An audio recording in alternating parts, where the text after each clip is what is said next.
work and the conditions and implications of it continue to change. And even in the face of technology, business is still driven and powered by humans. Today, we are talking about how all this is connected and how, as we consider human powered leadership. Welcome to another episode of the Remarkable Leadership Podcast, where we are helping leaders like you grow personally and professionally to lead more effectively and make a bigger positive difference for their teams, organizations, and the world. If you're listening to this podcast, you could join us in the future live, where you can get this information sooner on your favorite social media channel where we live stream. So you can find out about when those future live episodes are happening and get connected with us, and therefore, of course, interact and see these sooner. You can do all that by joining our Facebook or LinkedIn groups. Just go to remarkablepodcast.com/Facebook or remarkablepodcast.com/LinkedIn to do that. Hope you'll do those things. I just want to remind you that today's episode is brought to you by my latest book. As you're hearing these words on the podcast, it's been out a few weeks. Flexible Leadership: Navigate Uncertainty and Lead with Confidence. It's time to realize that styles can get in our way and that following our strengths might not always be the best approach. In a world more complex and uncertain than ever, leaders need a new perspective and a new set of tools to create the great results for their organizations and team members. That's what Flexible Leadership provides you. You can learn more and order your copy today. Just go to remarkablepodcast.com/flexible. Hope you'll do that. And with that, let me bring in my guest and I will introduce her and we will get started. Her name is Dr. Christie Smith. She has over 35 years of experience advising the C-suite of Fortune 500 companies.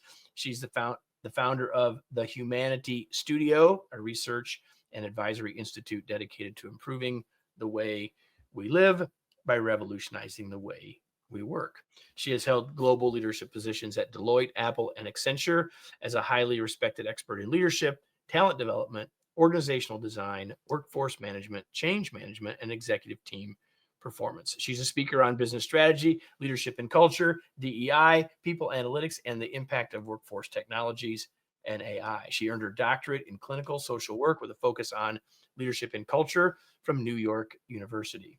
Her work has been featured in the New York Times, Wall Street Journal, Harvard Business Review, Forbes, Fortune, and CNN, and now in her brand new book that she's co-authored with Kelly Monahan, Essential: How Distributed Teams, Generative AI, and Global Shifts Are Creating a New Human-Powered Leadership. Christie, I've said all that stuff. Why would they not want to know you? Welcome. Thank you so much, Kevin. It's a pleasure to be with you today. It's my pleasure to have you, and so excited as we're doing this live 2 days before the drop or launch or pub date, whatever word you want to use, of the new book. We're so excited. For all of you that are listening to this later on the podcast, of course, you'll be able to get it, and we'll tell you all about how to do that as we go. So Christie, I said a few things about your past in the intro here, but what's the journey? What leads you to this place of writing this book? I'm guessing when you were 5, 8, 10, you weren't thinking you were going to write a book. You probably had some other sort of career or life aspirations. Tell us just a little bit about the journey as it connects to and leads to the book. Yeah, I think, Kevin, it's interesting that you talked about me being 5. I actually think that the journey to writing this book has been a lifelong endeavor. I grew up the youngest of 8 kids, and so grew up in the late 60s and 70s, where the conversation around our dining room table was certainly about service, was about our obligation as an upper middle class family to be the voice for the voiceless. It was an era where we were grappling as a nation and as a world with the Vietnam War, with the Cold War, looking at women's rights, civil rights, all of these things, and so there was an obligation around the table, no matter being the youngest, that we contribute to the advancement of the conversation, awareness, and education, and to again be that voice for the voiceless. So I think everything started around that dining room table.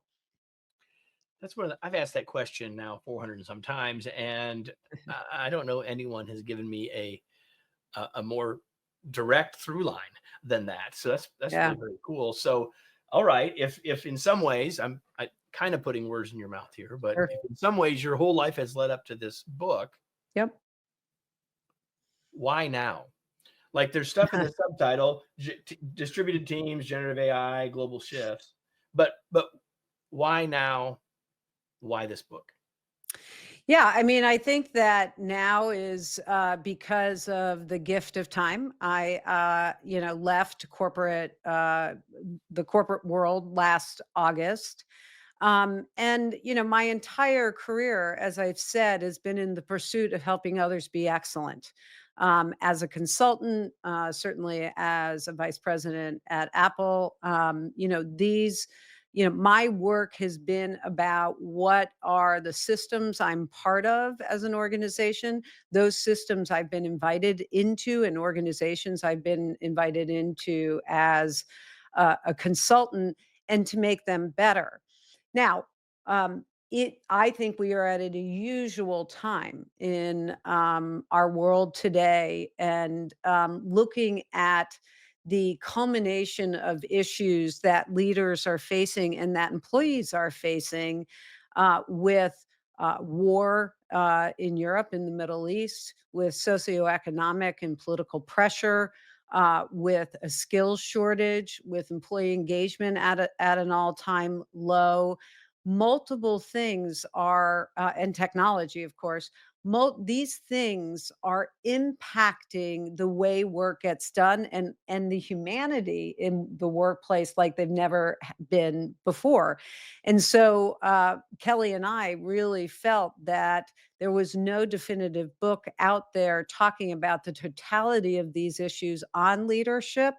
Rather, there was one-offs that people were addressing. And so Mhm. we really wanted to look at how do all of these things impact leadership and the humanity in our workplaces. So I'm going to ask you an impossible question, and I'm going to tell you up front that it's an impossible question because I think about the book in three parts, and the whole first chunk of the book, from my perspective, is about that sort of level setting about where we are and how why Yep. we're at the point that we're at. And so the impossible question is, if you had to say one thing now, like what's one of those things that maybe is that you're thinking about the most right now, or maybe that's even a little different than as you finish the book, or even just the thing that you would want to frame the rest of sort of our time together about, of all of that sort of context setting about where we're living and working now, Yep. what would be that thing that you'd want to start us with? That leadership is hard. It's really hard today. And Well, it's never been easy. never been Um, easy, never been easy, but the requirements of leadership from employees, from a shift from being fiduciaries of a P&L or a product line or what have you, um, to being global citizens and having to weigh into socio-political, economic issues, and the rise of technology and the pace of change. All of these things makes leadership incredibly difficult, and therefore we need a new playbook. so we're going to talk about that playbook a little bit. But one of the Mhm. things that you bring out in the early, well, let me do this. I'm going to go to a different place. So you talked about how the world is changing Yep. and stuff's happening fast. I think everyone who's listening would nod their head. A wise person asked me, another author asked me several books ago, and they said, Kevin, what have you learned since you wrote it? Because as you well know, it's been a while since you wrote the words that I read this weekend Yeah. and that others will be able to read soon. Um, what have you learned since then? Stated a different way is what maybe you kind of wish was in the book now, based on what you know now, that isn't. I think it's a great question. I would say that, we wrote this book fairly quickly. So, we started this endeavor, about the beginning of last year. and finished it in about 7 or 8 months. I think that if I were to point to anything that is even more pressing, it's the issue of polarization. It's the issue of how we have lost the art, and leaders need this art desperately, the art of holding the conversation in the middle. And how do we have that conversation in the middle? I think that very well may be the subject of the next book. That's a great way to frame it, and I think that that is a real issue, and I think it's maybe one of the reasons leadership is hard, but it's also one of the ways that leaders.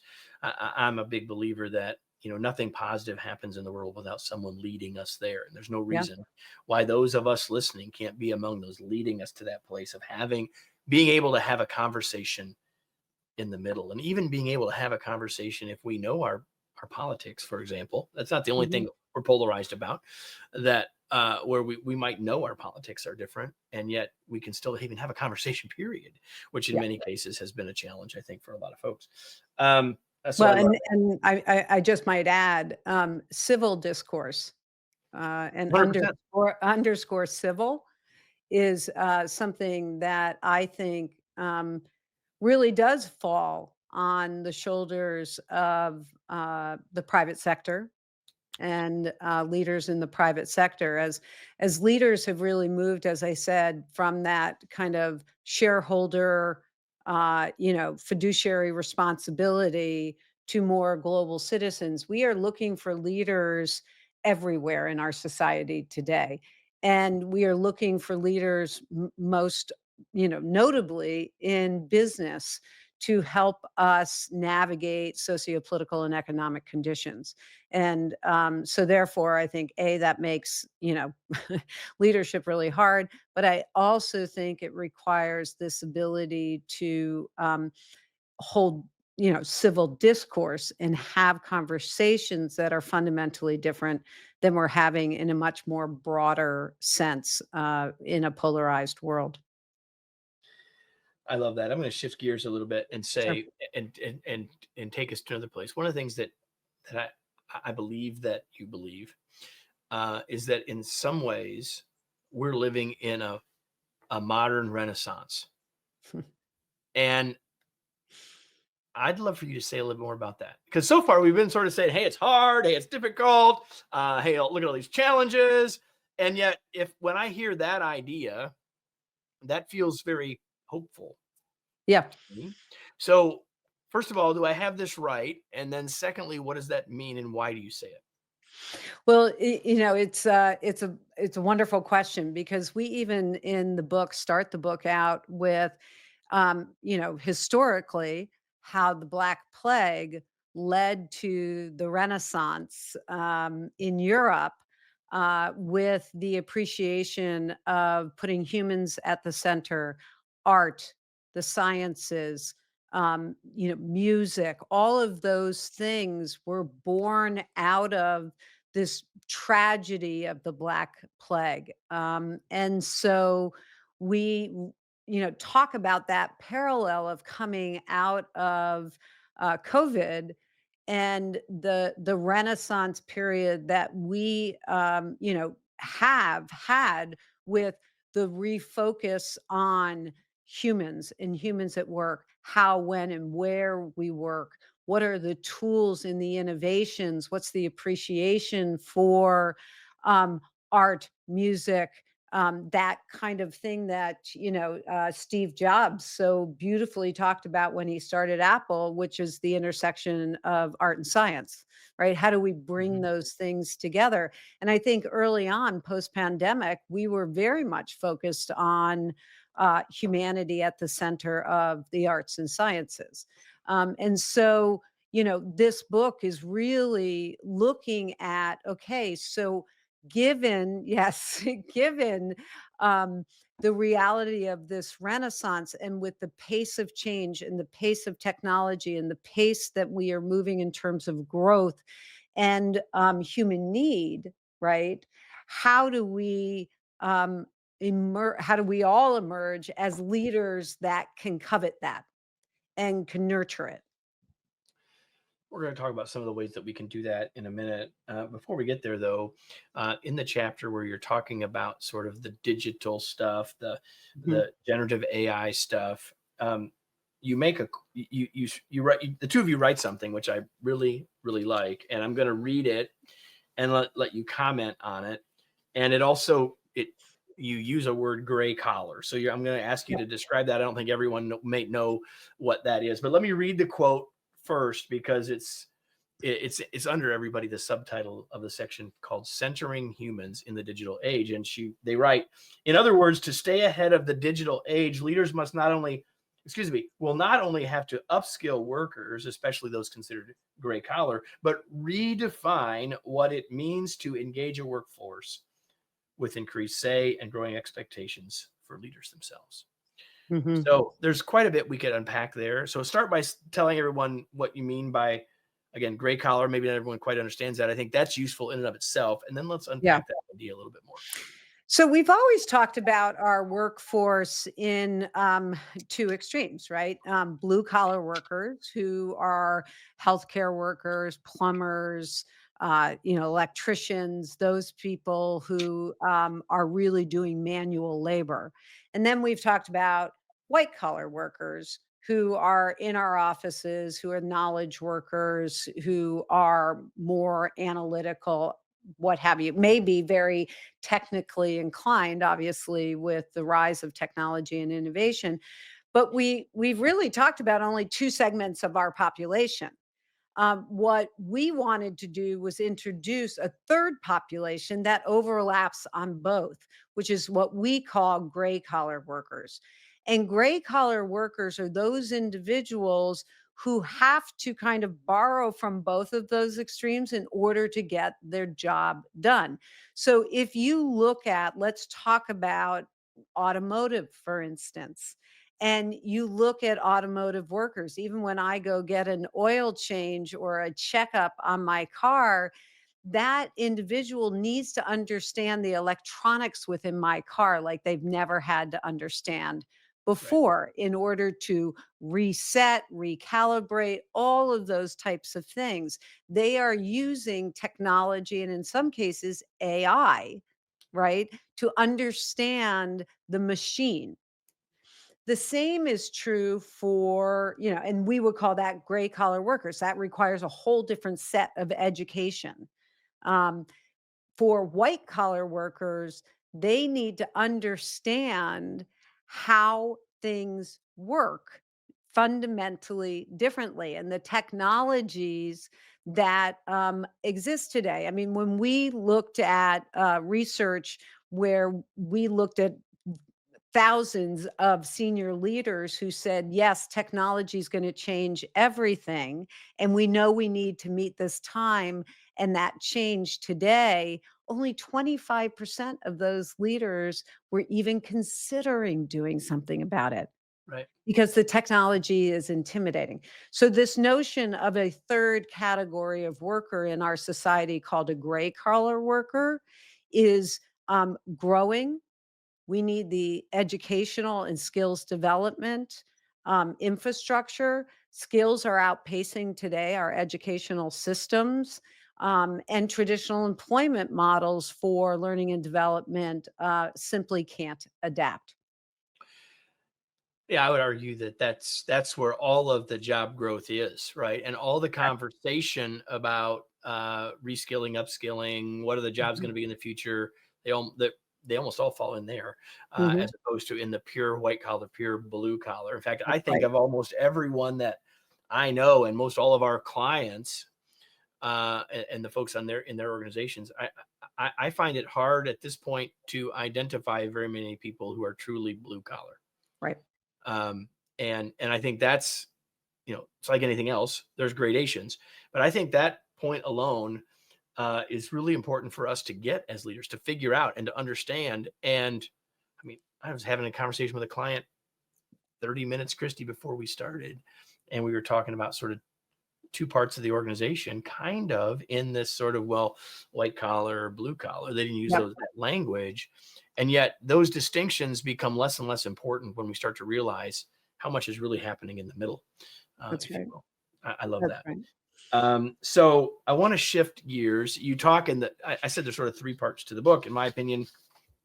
Next part, you talk about three things that it won't surprise you that we've had conversations on this podcast about, like the importance of purpose, Yep. well-being, and connection. But the fourth one is agency.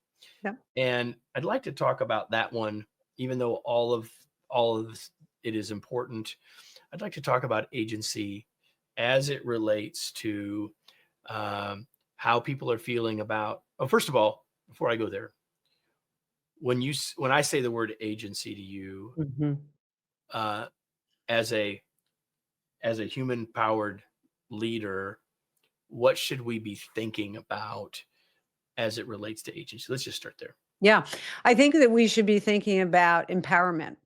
How do we understand our employees in a way, and this is the new playbook or model that we introduce, this is an element of it, is to how do we know our employees and the humanity within our workplace well enough that we can empower them to either structure their work, do their work, actually define who they are, beyond a set of competencies or a job title or the color of their skin or their gender, to really contribute to the organization, the team, and what needs to be done. So why? How do we do that, especially in a time when there's all the conversation and even all the experience that people might have who are listening around using technology like generative AI, for example? Uh, how do we as leaders cultivate this sense of agency, and how Mhm. does that intersect and connect with things like generative AI? Yeah. So we have to fast forward, right, to what is this new model of leadership that we are talking about in the book.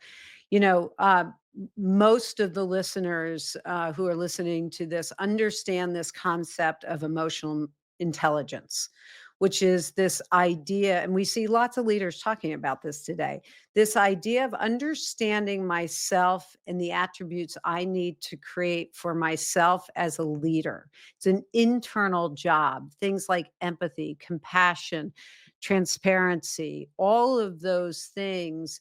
You take a nice little test from emotional intelligence, it tells you where you fall on some of these attributes and what you need to do to cultivate them. And that's great. It's a precursor to what we call emotionally mature leaders, right? Now, the difference between emotional intelligence and emotional maturity is, as I said, emotional intelligence is all about you, right? Emotional maturity is all about the humanity in your organization, which is the attributes of emotional maturity are suspension of self-interest, insatiable curiosity about the people that work with you, understanding the context in which they're coming to work and doing their work. It is about cultivating cultures of excellence that give people a sense on your team and architect the team that here's the work that we together define that you need to do that gives purpose, agency, a sense of connection, a sense of well-being in the work that you do, and then certainly meeting those human requirements that we lay out in the book. So this evolution from intelligence to maturity is really a shift from self-focused to human-focused. And we were going to get there, and it's great that we went there. In the book, you call it what you just described to us as the essential leadership flywheel. So a couple Correct. pieces that I want to talk a little bit more about, uh, and one of them is this idea that well, it's not about us, right? Mhm. And you said it, and in the book you talk about it as being the mindset of suspending self interest. Yep. Uh, Hard, right? Super hard. Not exactly how humans are generally wired. Mhm. So talk about that. Like, I think, listen, those of you that are listening are likely in a subset of all leaders because you're choosing to listen to this Mhm. or watch this. And so Christy, at some level, you're speaking to the choir here, because chances are most people here intellectually get this idea. Yeah, it's not about me. I have to suspend my self-interest. And it's hard, as you said. Give us a couple things that we can do to help us shift this mindset, remind ourselves of this mindset, move in the direction of this approach. Yeah. Well, let's, in order to give you that, let's first start with some realities in the workplace today, which point to the need for a suspension of self interest. Number one, we are experiencing the lowest scores on corporate leadership trust that we've ever had globally. Yeah. So we are looking at the Edelman Trust Survey says that 62% of people trust their organizational leaders. Now, 62% is misleading because that includes countries like China, the UAE, Russia, right? Where it's a little difficult to speak out, right? And so you're really looking at more in the 40 percentile for Western countries, right? So, so that's number one. Trust is at an all-time low.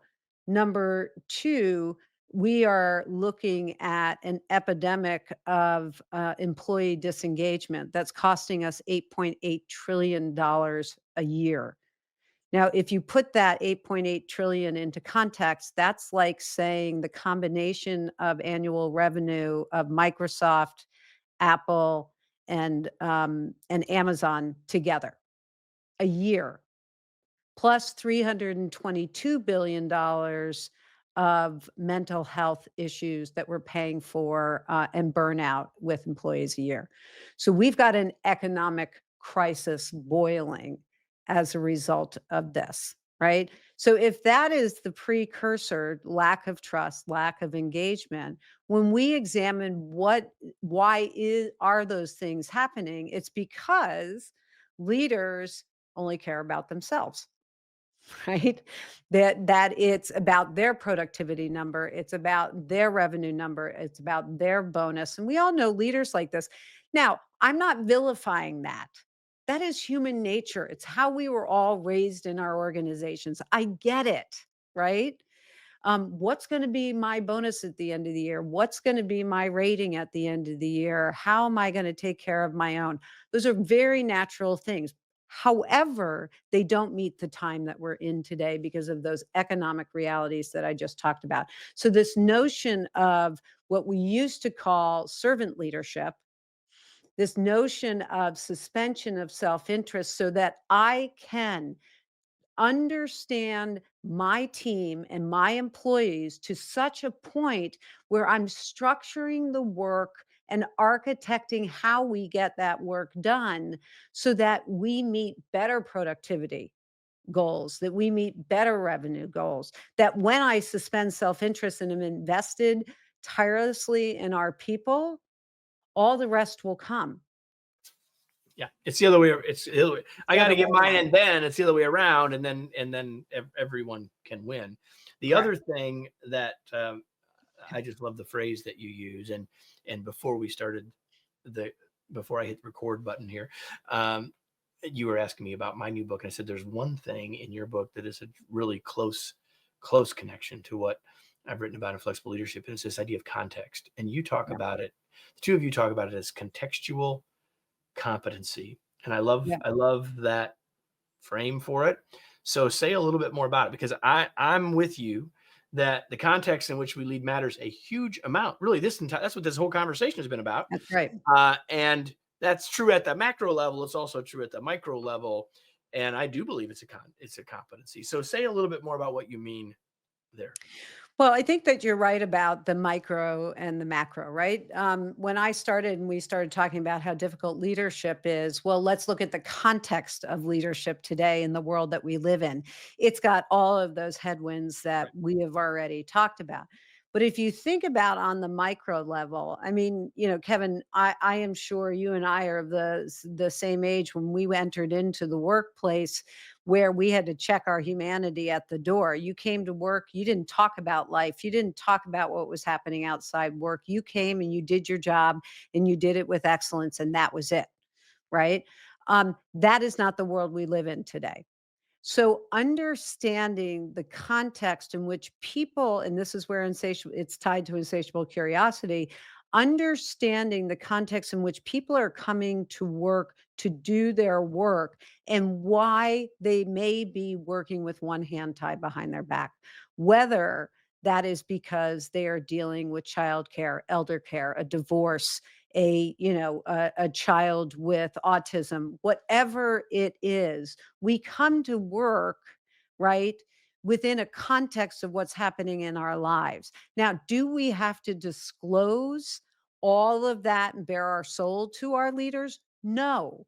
But what leaders need to do is understand that the people who are on their team are coming with challenges of their own. And my job as a leader is to make the job easier and to understand the context in which that person's coming to their job and have the flexibility to help them, achieve beyond their wildest dreams their work despite the conflicts or the issues that they may be bringing into work. So this notion of contextual competence and understanding your team and what their own, pardon the consultant phrase, headwinds may be, is something that I, as a leader, need to do in order to help them achieve their professional goals. Yeah, I think that's so right. The longer that I live and the longer that I do this work, the more I think that context is supremely important, more profoundly important. Mhm. Again, at the macro level, as we've talked a great deal about on this in this conversation, as well as at the micro level. And so I've got a couple other things, Christy, I want to ask you before we finish. A couple of things that I like to ask people in this setting. I took this is well, I'll get there in a second. Let me ask this first. Uh, what do you like to do for fun? I love to play golf. I still consider myself, an athlete. That's the brand I grew up with in that big family I talked about earlier. So, triathlons, running, weight training, all of those things, I absolutely love. And most importantly, time, with my family. Awesome. Uh, and the only thing you knew for sure I was going to ask you is this next question, and I'm going to put context around it for everybody. So if you've listened before, you probably know what question I'm about to ask. Christy knows because it's the only one I told her I was going to ask. But I'll give everybody a little context for that. When I've ever since I was a kid, I've found that when I met smart people, people that I admired, I always wanted to ask them this question. So what are you reading? Yeah. And so when I started doing this show, I'm like, well, why wouldn't I do that? Ask that question, not just for me, but for everyone else that gets to hear it. So, Christy, what are you reading these days? Yeah, so I'm reading a bunch of different things, right? Certainly, Adam Grant's work I absolutely love. So his new book I am reading. I love Mel Robbins' new book, Let Them. I think that is fascinating. Um, I love history and the stories of history. So Winston Churchill's biography, so I jump back and forth. I also really enjoy, a daily feed of all of the newspapers and, magazines that I love, whether it be The Economist or the Financial Times or the Journal, what have you, New York Times, all of that. I just love information. We will have all that for you, as well as a link to Christie's book, which is the question you really wanted me to ask from the beginning, Christie. So, like, where can we learn more about you? Where can people go to get the book? Like, what do you want to tell Sure. people? How do they connect with Well, you? yeah. So I appreciate you asking. You can buy the book on your favorite book websites or in your bookstores. Certainly is listed on Amazon, Goodreads, and many others. You can go to smith-monahan.com, which is the book's website. So please, take advantage of that. I am working now on a project since I've left the corporate world called the Humanity Studio, which is a leadership advisory firm. And so you can find thehumanitystudio.com, find more about me, the book, and everything else. So I appreciate you asking and really look forward to hearing people's views on the book. thehumanitystudio.com and smithmonahan.com. The book is titled Essential: How Distributed Teams, Generative AI, and Global Shifts Are Creating a New Human-Powered Leadership. Christie, it's been a pleasure to have you. But before we say our goodbyes, I've got a question that I ask all of you. And again, it's the thing I ask you every single episode. It's the most important question that you could ask yourself before we finish. And that is, now what? What are you going to do with what you just heard? Just having heard it, found it to be interesting, better than doing your exercise with only your own thoughts. Like, that's one thing. But what we'd really hope is that you take some action with what you learned, close the gap between, oh, I learned this, and what am I going to do with this? I have my own notes. My notes don't matter. What matters are the things that you thought of, the actions that you want to take. Certainly, we would hope that one of those is to order a copy of the book Essential. But beyond that, what actions will you take for having been here? Because it's in that you have the chance to lead differently and start to make a bigger positive difference in the world. Christie, thank you for being here. Such a pleasure to have you. I enjoyed our conversation. I hope you did as well. Thank you, Kevin. It was so much fun to be with you. Everybody, that's it for another episode of the Remarkable Leadership Podcast. If you enjoyed it, make sure you are subscribed wherever you're listening, or make sure that you're telling others they should come listen to, whether it's to this episode or the next episode, because there'll be another episode next week when we'll be back with another episode of the Remarkable Leadership Podcast. We'll see you then.